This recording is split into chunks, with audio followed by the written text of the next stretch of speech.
What she didn't tell was the weirdest part of the whole trip was Jesus, that what? she is scared of frogs. They're terrifying. And that she took a wrong turn. The sex swing was to the left.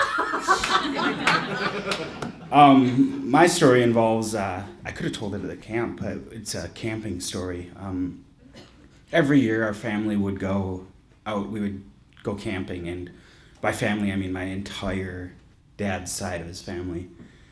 4 uncles, about 10 kids, and I happen to be the oldest kid by about 8 years. And kind of a little backstory on this is that I was known to kind of instigate things. I was a little bit of a troublemaker with them all. And the year prior, I had come out there, I was 16, so I didn't have to drive with my parents. So came out there a day later, and all these 7 to 9-year-olds are swimming in the pool, having a fun time. And I'm like, oh, great, let's go swimming. And I run to the water, and all I hear is, shark, shark. And they all go running out of the pool as I'm running in the pool because they're terrified because, I'm going to dunk them in the water. I'm going to do mean things and torture them because that's what I did.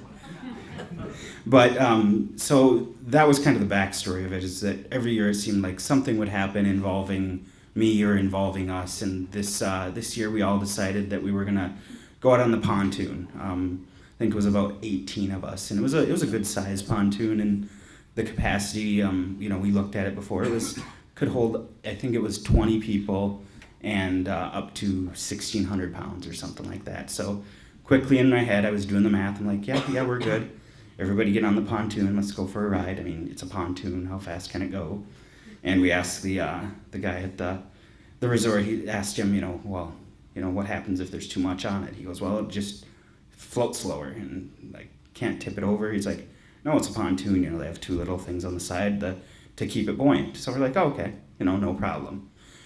So we all get on the pontoon and we're driving along, beautiful day, and we're just driving along casually. I was going about 5 miles per hour, and my grandpa's like, I need a picture of all the grandkids.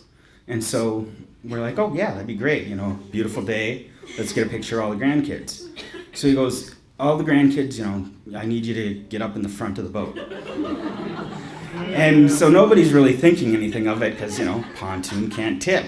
Well, it can't tip left or right. It can definitely tip forward. So 10 grandkids are up in the front of the boat, and we're all, just standing there, smiling, ready for the picture. And I'm looking in the back, I'm noticing the back of the pontoon's getting higher and higher. And all of a sudden, there's water coming in over the back of us. And all the kids, we all run in different directions. And I get to the far point of the back of the boat, and me being the great big brother that I am at that time, have both my sisters in my arms, sitting on the back of the boat watching everything unfold in front of me. And my uncle, who was in the Navy, was driving the boat, and quickly, as the water started to pour over it, decided that it was more important for him to bail out of the driver's seat. Wow, mind you, that the pontoon is still in drive. So as he bails out of the driver's seat, the pontoon's still trying to go forward with it, slowly sinking still. And quickly, everybody moves to different locations. The boat starts to right itself, and I can hear my grandma just yelling, Titanic, Titanic, Titanic. And we get everybody situated. The boat's floating there. My uncle's quickly giving up the driver's seat, because captains don't go down with the ship if they're in the Navy. And everybody's sitting there calmly, and my aunt goes, God damn it, I got water in my beer. And I think I peed myself.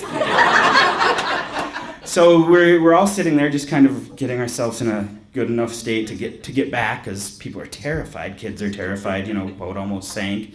And we see my uncle, who is notorious for being very accident prone, come running around in the speedboat. He's picking up this cooler, and he's like, I'm getting all this free stuff.